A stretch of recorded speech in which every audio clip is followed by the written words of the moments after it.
청취자 여러분 안녕하십니까? 전혀 다른 세상을 꿈꾸는 2013 꼴통경제 진행자 한국진보연대 정책국장 한선범입니다.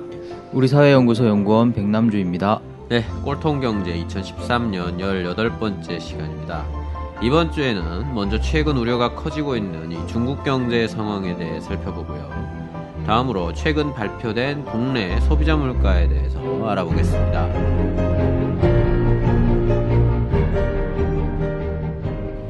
네, 최근 세계 경제 흐름상의 주요한 이슈는 크게 두 가지였는데요. 하나는 이 미국의 양적 완화 축소설과 관련된 것이었고요. 다른 하나는 이 중국의 경기 둔화 우려와 관련된 것이었습니다. 저희들이 미국 양적 완화 축소설과 관련해서는 두 차례 정도 얘기를 했고요. 오늘은 중국 경제와 관련된 얘기를 해보도록 하겠습니다. 백남주 연구원, 최근 중국과 관련된 우려가 커지고 있는데 이유가 뭔가요? 네, 직접적인 이유는요, 중국의 단기금리가 폭등한 것이었습니다. 지난 6월 20일경에요, 상하이 은행 간 금리가 13.4%까지 치솟았습니다. 그러니까 은행 간에 이제 필요한 돈을 급하게 이렇게 빌려 쓰는 이런 금리인데요. 이 금리는 일상적인 경우에는 2에서 3% 선에서 움직여 왔었습니다. 그런데 이게 13.4%까지 폭등을 하니까 엄청나게 높이 올라갔던 것이죠. 네. 물론 이 현재는 중앙은행에 개입하는 것 등으로 해서 금리가 많이 떨어지긴 했지만 이전 수준으로 아직 회복된 것은 아니고요. 불안감은 지속되고 있습니다. 금리가 급등한다는 것은 이제 돈을 빌리기가 어렵고 시중에 돈이 잘 돌지 않는다는 것을 의미하는 거죠. 그래서 중국 경제가 시중에 도는 돈이 부족하다는 우려가 커져 있는 상황입니다. 여기에다가 이제 미국의 양적 완화 축소설로 인해서 신흥국에서 대규모 자금 이탈 우려가 커져 있는 상황이지 않습니까? 그러니까 이 중국에 대한 우려 역시 더욱 증폭되고 있는 이런 상황이라고 보시면 될 것 같습니다. 네, 그렇다면 이 말씀해주신 이 단기금리 폭등 이 부분의 이유는 무엇입니까? 네, 좀 전에 말씀드렸던 것처럼요, 이 금리가 상승한다는 것은 시중에 돈이 부족하다는 것이겠죠. 그래서 6월 말까지 은행이 건전성을 나타내는 자기 자본 비율을 맞춰야 하는데 이 은행들이 시중 자금을 급하게 끌어다 쓰는 가운데 미국의 출구 전략 가능성으로 증시에서도 이 외국인 자금이 빠르게 이탈하면서 시중의 자금이 부족해진 측면이 있습니다. 그리고 이제 중국 외화관리국에서 외국인 투기 자금 단속 강화를 하면서 외국인 자금의 유입이 둔화되기도 했었고요. 그런데 이제 위기가 촉발된 건 이제 정부의 대응이었습니다. 이렇게 시중 유동성에 대한 불안감이 커지자 이 중국 중앙은행인 인민은행이 시중의 자금을 풀 것이라는 기대가 상당히 커져 있었거든요. 그런데 인민은행이 돈을 풀 의사가 없음을 밝히자 불안감이 증폭된 겁니다. 물론 이제 금리가 급등하자 정부와 인민은행은 필요하다면 돈을 공급하겠다 이런 식의 진화에 나서기도 했긴 했는데요. 적극적으로 시중에 돈을 공급하면서 경기 부양에 나서겠다 이런 의지를 보여주고 있지는 않은 상황입니다. 네. 보통 이렇게 신용경색이 다가오면 돈을 이렇게 정부가 푸는 게 상례인데요. 이 정부가 돈 풀기에 적극적으로 나서지 않는 이유는 또 뭔가요? 네, 이 시진핑 지도부의 정책을 잠시 간단하게만 좀 살펴볼 필요가 있을 것 같은데요. 작년 이제 11월이었죠. 출범했는데 시진핑과 리커창을 중심으로 한 제5세대 지도부가 출범을 했는데요. 여기서 좀 내세우고 있었던 것이 안정적 성장이었고, 그리고 하나는 인플레이션 방지, 또 하나는 리스크 대응, 그리고 개혁을 견제해 나가겠다, 이런 네 가지를 경제 운영의 기본 지침으로 삼고 있습니다. 이전과 같은 고도 성장을 목표로 하기보다는 이제 안정적으로 성장을 하고 물가를 관리를 하고 리스크를 관리를 하겠다, 이런 게 이제 현 지도부의 방침이라고 보시면 될 것 같고, 이전까지는 이제 중국은 8% 성장을 기존 방침으로 이제 정해 왔었었죠. 그래서 지방에서 대규모 농민들의 농민공들이 도심으로 몰려드는 상황에서 한 8% 정도 성장은 해야지 이들에게 일자리도 주고 하면서 경제를 안정적으로 유지할 수가 있다는 것이었죠. 그래서 이 8% 성장은 중국 경제에서 상당히 중요한 숫자였었는데요. 하지만 이제 실제 이번 정권에서는 7.5% 정도의 성장을 목표로 하고 있습니다. 이렇게 이제 성장률 목표치를 낮춰 잡은 것은 너무 이제 성장에 집착할 경우에 중국 경제의 불안정성이 커질 수 있다, 이런 판단에 따른 것으로 봐지고요. 네, 중국 경제의 불안정성이다 이렇게 말씀을 하셨는데요. 이 중국 경제 불안 요소라는 거는 뭐 구체적으로 어떤 것들을 말씀하시는 겁니까? 네, 뭐 언론상에도 많이 등장을 하고 있는데요. 이 중국 정부가 현재 주목하고 있는 불안 요인은 크게는 이 지방 정부 부채 문제랑 이 그림자 금융 문제인 것 같습니다. 그동안 중국 같은 경우에는 뭐 수출 중심의 성장을 해오는 한편에 이 지방 정부를 중심으로 각종 개발 사업들을 일으키면서 성장을 해오지 않았습니까? 그래서 각종 개발 사업을 추진해 오면서 지방 정부는 빚을 많이 끌어다 썼을 테고요. 이 과정에서 그림자 금융은 연 10% 이상의 고금리를 내세워서 투자자들에게 돈을 모아서 은행의 자금을 쓸 수 없는, 직접적으로 은행이 자금을 쓸 수 없는 부동산 개발이나 지방 정부 산하의 투명성이 낮은 투자회사에 이 우회 투자를 거쳐서 운영되고 있었던 실정이었습니다. 그래서 고금리로 돈을 끌어다가 무리한 개발 사업을 해왔는데 이제 중국 경제가 이전과 같은 고속 성장을 하기 힘든 상황이 되고 지방 정부의 부채가 감당하기 힘든 수준이 되어서 개발 사업이 제대로 진행되지 않는다면 이 그림자 금융 같은 이 중소금융 기관들이 파산할 가능성이 커지겠죠. 이런 식으로 개발에 나서면서 설비 투자 같은 것들도 상당히 가행 중복 투자가 되어 있는 상황이고요. 중국이 언젠가는 이 구조조정이 될 수밖에 없겠죠. 이 산업 전반에 보면 이 전체적으로 산업 부분에서 공장 가동률이 상당히 떨어져 있는 상황입니다. 중복 투자되어 있는 것이 상당히 많기 때문에요. 그래서 가동률이 60%에도 미치지 못하는 산업도 존재하고 있는 거고요. 그래서 중국 정부는 이러한 지방 정부 부채와 부동산 거품 이제 이를 지원하는 이제 그림자 금융에 대한 규제를 할 필요가 있다라는 판단을 한 것으로 보입니다. 그림자 금융의 경우에는 추정 기간에 따라서 차이가 있는데요. 약 이제 11조에서 28조 위안 정도 된다 이렇게 이제 보고 있는 상황이고, 더군다나 이제 부동산 거품을 잡기 위해서 정부가 이제 많이 노력을 뭐 여러 정책들을 펴면서 노력을 하고 있었던 상황입니다. 그런데 정책이 제대로 먹히고 있지 않는 상황이고요. 올 초부터 부동산 판매 가격이 10%대 상승률로 이렇게 복귀하는 등 집값 상승이 계속 이어지고 있습니다. 이러한 상황에서 시중에 유동성을 공급을 하면 어떻게 되겠습니까? 이제 이 돈이 부동산으로 흘러 들어가고 지방 정부의 개발 사업으로 이렇게 흘러 들어가면서 이런 이제 부동산 거품을 더 키우고 지방 정부 채무 문제를 더 악화시킬 수 있겠죠. 그래서 그렇기 때문에 중국 정부에서는 적극적으로 이렇게 돈을 풀면서 경기를 부양하기에는 상당히 난처한 이런 입장에 빠져 있는 거라고 보시면 될 것 같습니다.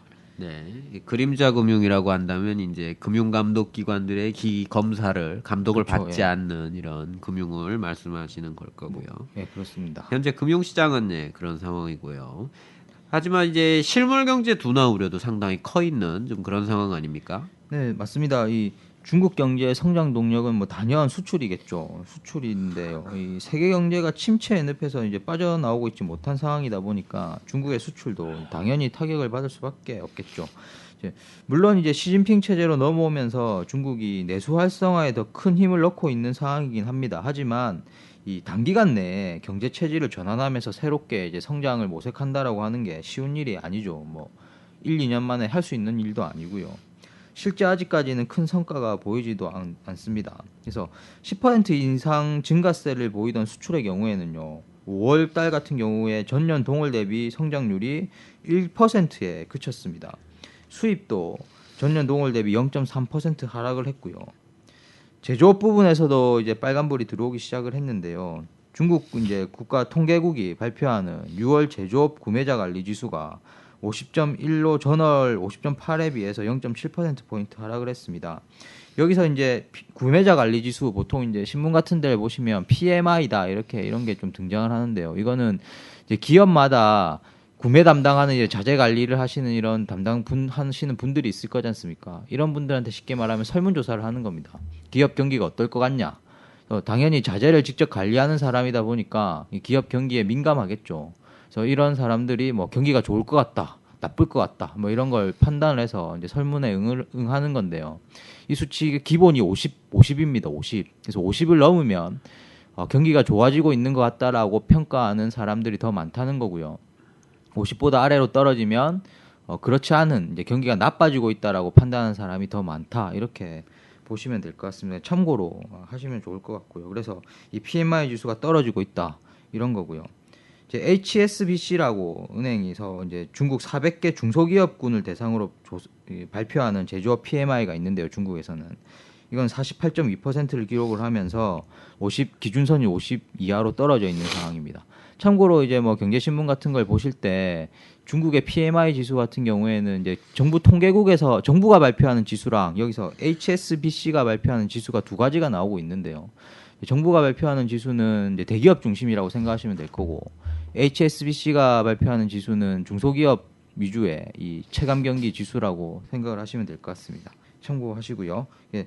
그리고 더군다나 6월 제조업 부진 같은 경우에는 세계 경기 둔화에 따른 이제 수출 부진은 기본적인 이유가 되겠지만 중국 은행권에 좀 전에 말씀드렸던 이게 단기 금리가 급등을 하는 등 심각한 단기 유동성 위기가 실물 경제에 타격을 입힌 것도 영향을 준 것으로 파악이 되고 있습니다. 그래서 이제 금융 위기가 실물 경제에 좀 악영향을 끼치는 이런 현상들이 나타나고 있는 거고요. 이에 따라서 이제 중국 정부가 목표로 한 성장률도 계속 이제 달성하지 못할 거다 이런 우려가 큽니다. 앞서 말씀드렸던 것처럼 이제 이 시진핑 체제에서 중국은 7.5% 성장을 하는 걸 목표로 잡고 있는데요. HSBC 같은 경우에는 올해와 내년 중국의 GDP 성장률이 모두 이제 7.4% 수준에 머물 것이라고 전망을 했습니다. HSBC가 이전에 전망을 할 때는 올해는 중국이 8.2% 성장을 하고 내년에는 8.4% 성장을 할 거다 이렇게 예상을 했는데 대폭 하향 조정을 한 거죠. 골드만삭스 같은 경우에도 7.8% 성장할 것으로 이전에 예상을 해왔었는데 다시 7.4% 성장할 것으로 전망치를 하향 조정했습니다. 네. 그래서 금융이나 실물에서 중국 경제에 대한 우려가 높아지고 있는 건데요. 이제 먼저 이 중국의 이 단기 금리 폭등하는 이 문제에 대해서 좀 같이 어떻게 평가를 해야 될지 그런 게 좀 궁금한데요. 네, 우리가 뭐 금융시장이라고 하는 거는 소문에 의해서도 정말 큰 폭으로 왔다 갔다 할 수 있는 이런 문제이기 때문에 금융시장만을 가지고 이제 전체적인 경기를 판단하는 건 좀 어렵다 이렇게 봐지는데요. 이제 뭐 말씀드렸던 것처럼 시중금리가 폭등한 것은 정부가 이제 그림자 금융 같은 것들을 억제하기 위한 선택에서 나온 측면이 큽니다. 이 말이 뭐냐면 이제 뭐 몰랐던 상황이 갑자기 돌출돼 가지고 중국 경제가 갑자기 뭐 큰 위기에 빠졌다 이런 게 아니라 중국 정부도 알고 있었던 상황인데 정책을 그렇게 쓰면서 이런 게 표출되었다라고 보는 게 맞는 것 같고요. 그래서 이제 이번 금리 폭등을 가지고 중국 경제가 큰 위기 국면으로 진입한 거다 이렇게 평가하는 것은 다소 무리가 있어서 보입니다. 그래서 투기자본들과 금융시장에서는 이 인민은행이 자금 지원을 할 수 있도록 자금 지원을 해라고 막 열을 올리고 있는 모습이지만 이 정부 정책 방향은 그림자 금융을 잡겠다, 거품을 어떻게든 조절하겠다 이런 식의 정책 방향이 변할 것으로 보이진 않고요. 중국 지도부는 이제 성장률 하락을 감수하고서라도 현재 부동산 거품과 지방 정부 부채 문제를 해결하고 가겠다 이런 의지를 보이고 있는 것으로 보시면 될 것 같습니다. 오히려 문제가 되는 것은 이 당장의 단기금리 급등보다는 이러한 정부 정책이 제대로 먹혀서 거품을 조정 통제할 수 있느냐 없느냐 이런 게 이제 더 위기를 진단하는 핵심 키워드가 될 것 같습니다. 이 중국 정부의 정책에 의해서 이 현재의 단기 금리 급등 같은 경우에는 뭐 좀 이렇게 어쩔 수 없이 의도한 측면이 있다 이런 말씀이신데요. 하지만 그 문제가 완전히 해결되었다 보기는 좀 어렵지 않겠습니까? 물론 그렇습니다. 앞서 말씀드렸던 것처럼 실물 경제가 당연히 위축되고 있는 거는 이제 중국 경제에 빨간불이 들어와 있는 신호다 이렇게 보실 수 있겠고요. 뭐 정부가 의도한 면이 있다고는 하지만 이제 이렇게 할 수밖에 없었던 상황이라는 게 있었을 거지 않습니까? 중국 정부 입장에서도. 근데 이제 중국 정부 입장에서 보면 이제 현재 딜레마에 빠져 있는 상황이다 이렇게 좀 봐집니다. 세계 경제 침체가 이제 장기화되면서 중국 경제를 지탱해왔던 수출이 이전처럼 이제 성장의 동력이 되기가 어려운 이런 상황이 되어가고 있고요. 그에 따라서 이전과 같은 고속 성장이 어려워지고 있는 상황입니다. 그래서 이전과 같은 성장을 하기 위해서는 그러면 이제 정부가 나서서 내수 경기를 부양하고 뭐 돈을 지원을 하고 뭐 돈을 이제 지출을 하고 이렇게 해야 되는데 한편에서는 이제 부동산 거품과 지방 정부 부채 문제 우려가 커지고 있는 상황인 거죠. 그래서 단순히 경기 부양을 하면 거품 붕괴 우려가 더욱 커질 수 있는 상황입니다. 그래서 딜레마에 빠져 있는 상황이다 이렇게 말씀을 드린 거고요. 중국 지도부 입장에서는 어느 한쪽을 선택할 수밖에 없는데 현 이제 시진핑 체제에서는 성장률보다는 이 부동산 거품이라든지 이런 구조개혁 쪽에 무게를 두고 있는 것이죠. 그에 따라서 이제 기존의 고속 성장을 전제로 운영되었던 시스템에 충격이 올 수가 있습니다. 지금의 단기금리 급등 문제도 그런 것이죠. 이 고수익 기대를 가지고 이 금융상품들이 그러니까 금융상품으로 돈이 많이 이제 몰려들었는데 이 고수익 기대를 하기가 어려운 상황이 점점 되니까 이러한 금융상품들로 몰려들었던 돈들은 주기적으로 구조조정을 받을 수 있고 그 과정에서 유동성 위기는 지금 같은 단기금리 급등 같은 이 유동성 위기는 이후에도 돌출된 가능성이 커 보입니다. 그래서 더 큰 문제는 성장률을 다소 포기하고 거품을 잡겠다고 나선 정부가 제대로 된 성과를 내지 못하고 지지부진하게 시간을 정치하면서 이 성장률 하락 압력만 더 키울 수 있다는 점 역시 이제 더 큰 문제로 나타날 수가 있는 거고요. 네, 말씀하셨던 것처럼 이 중국 정부가 부동산 금융시장의 거품을 점진적으로 제거하겠다는 방침인 만큼 이 자금 시장의 불안정이 지속되고 이 기존 고속 성장 시기에 이 잠재했던 문제들이 불 꺼질 걸로 보이는군요. 중국 정부가 이런 걸 잘 통제할 수 있을지 아니면 이 경착륙으로 갈 수 있는지 좀 더 지켜봐야 될 것 같습니다. 네, 백남주 연구원 수고하셨습니다. 네, 감사합니다. 네, 이번 시간에는 1일에 있었죠. 통계청에서 발표한 6월 소비자 물가 동향 자료를 살펴보도록 하겠습니다. 한국장님, 6월 소비자 물가 상승률이 1%를 기록했다고 하던데요. 네, 6월 소비자 물가는 전년 동월비로 1.0% 상승을 했습니다. 지난 5월의 상승률도 1.0%였는데 비슷하게 비슷한 수준을 기록을 한 거죠. 전월 대비로는 0.1% 감소한 수치입니다. 네, 1%대면 매우 낮은 물가 상승률인데요. 뭐 물가 지표를 볼 때마다 그렇긴 한데 이 국민들이 체감하는 것과는 많이 동떨어진 게 아닌가 하는 생각이 듭니다. 예, 그렇습니다. 국민들이 물가에 대해 체감하는 거는 상대적으로 긴 기간 동안 느끼는 문제이기 때문에 월별 상승률과는 좀 큰 차이를 보이게 되는 부분이 있죠. 그리고 소비자 물가 지수에 포함되는 품목들이 좀 다양하기 때문이기도 하고요. 가령 이 TV 가격이 하락했다 이러면 이게 이제 소비자 물가 지수에 반영이 되겠죠. 그렇지만 국민들은 TV를 뭐 매달 사는 게 아니지 않습니까? 그렇기 때문에 이제 그런 부분들이 이제 다 반영이 되다 보니까 이 소비자 물가 지수와 체감 물가 지수가 큰 차이가 나는 거라고 볼 수가 있겠습니다. 그래서 정부가 수치를 낮추기 위해서 여러 가지 뭐 꼼수를 쓰는 부분도 당연히 포함이 되는 거고요. 그러다 보니까 이제 소비자 물가 지수가 3% 상승하면 뭐 실제로는 30% 상승한 거다 이런 속설이 있는 거죠. 네. 그런데 그렇다 하더라도 이 1%대면 상당히 낮은 물가 상승률인 것 같은데요. 보통 이제 3% 이상이면 뭐 상당히 높은 거고 보통 물가가 한 2에서 3% 정도 움직였던 것 같은데요. 그렇습니다. 최근 소비자 물가 상승률은 이 작년 11월 1%대로 들어선 이후에 이 8개월째 1%대를 유지하고 있는데요. 이렇게 상승률이 낮게 나오는 요인에는 뭐 크게 세 가지 정도가 있다고 볼 수가 있습니다. 이 첫째는 이제 국제 유가가 하락한 부분이고요. 둘째는 이 기상 여건의 호전에 따른 이 농산물 가격의 하락 이런 게 있고요. 마지막으로는 이제 무상급식, 무상보육 효과가 있는 걸로 알려지고 있습니다. 네, 뭐 좀 하나씩 살펴보면 좋을 것 같은데요. 먼저 유가 같은 경우에는 어느 정도 상승률을 보이고 있나요? 석유류의 물가는 이 전년 동월비에 5.1% 하락을 했습니다. 그러니까 국제 유가가 뭐 지금은 좀 상승하고 있죠. 네. 그렇지만 이 작년에 비해서는 굉장히 낮은 수준을 아직도 유지를 하고 있고 이게 계속 물가 상승률을 낮추는 요인이 되고 있습니다. 네.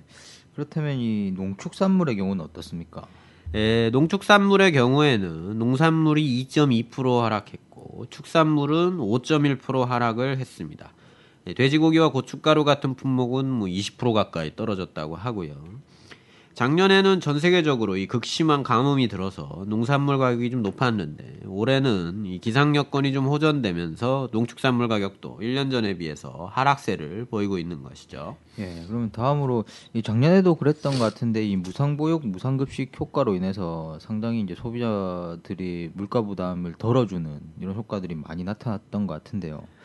올해도 계속 이어지고 있는 것 같습니다. 네, 그렇습니다. 이 무상보육, 무상급식화 굉장히 크고요. 특히 이제 무상보육의 경우가 그렇습니다. 지금 뭐 어린이집 보육료가 한 월 3, 40만 원 정도 되는데 이거를 정부와 지자체가 보전해주고 있지 않습니까? 네. 그래서 무상보육 실시 이전에 어린이집을 보낸 분들은 한 월 그 정도 3, 40만 원의 지출이 감소한 거죠. 네. 그러니까 일종의 뭐 수입이 늘어난 거와 같은 효과를 가지니까 이 필요 지출이 줄어든 그런 측면이 있은 거니까요. 그래서 정부는 이제 무상보육 효과로 인한 이 소비자 물가 상승률이 한 0.49%포인트 정도 하락한 걸로 추산하고 있다고 하고 있습니다. 예, 대략 뭐 0.5%포인트면 상당히 큰 수치인데요. 그러면 이 무상보육을 제외하면 소비자 물가 상승률이 이 1.5% 정도 된다는 걸로 보면 되겠군요. 그렇습니다. 예, 농산물과 석유류를 제외한 근원물가가 1.4% 정도 올랐고, 예, 그렇기 때문에 이제 기상여건 호전이나 유가 하락 이런 부분의 영향이 한 0.5%포인트 정도 되는 거죠. 네. 그러면 이제 이 세 가지 요인이 없었다면 물가 상승률이 한 2% 정도 됐을 거다. 이렇게 추정을 할 수가 있겠죠. 네, 그렇군요. 네, 그렇지만 그렇게 해도 2%면 이 높은 수준이라고 보기는 어려울 것 같습니다. 이 다른 요인들이 또 있나요? 경제가 위축이 되면서 이 전반적으로 물가 상승 추세가 꺾인 부분이 있다고 보여집니다. 이 물가가 상승한다는 게 뭐 살기 어려워진다 이런 점도 있지만 경제 분야에서 보면 이제 그만큼 이제 활성화되는다는 얘기거든요. 그런데 이제 작년에 우리나라 실질 성장률이 2%였고 경제 활동이 계속 부진해지면서 물가도 그만큼 올라가기 어려워지는 좀 이런 국면이 있는 것 같습니다. 네, 이 경기 부진이 물가 상승세 둔화의 한 요인이다 이런 말씀이셨는데요. 물가가 오른 부분도 있나요? 예, 이 전기수도 가스 요금이 5.6% 올랐고 이 집세가 2.6% 올랐습니다. 네, 이게 뭐 매달 피할 수 없는 지출 부분이라고 할 수 있을 것 같은데 이 전기, 수도, 가스 요금이나 집세가 올랐으니까 이 체감 물가가 높아지는 측면이 상당히 클 것 같습니다. 그렇습니다. 이 농축산물 같은 경우에 이제 급등하면 안 먹어도 되고 뭐 딴 거 먹어야 되는 거죠. 예. 그렇지만은 이제 전기수도 가스 요금하고 집세 이런 거는 뭐 뺄 수가 안쓸 수가 없죠. 없는 예. 거니까요. 그러니까 이제 국민들 입장에서는 물가가 계속 높고 계속 오른다 이렇게 체감하게 되는 것이죠. 네, 알겠습니다. 지금까지 6월 소비자 물가에 대해서 살펴봤습니다. 한 국장님 수고하셨습니다. 네, 감사합니다. 네, 이상으로 2013 꼴통경제 18번째 시간을 마치도록 하겠습니다. 청취자 여러분, 다음 주에 뵙도록 하겠습니다. 안녕히 계십시오. 안녕히 계십시오.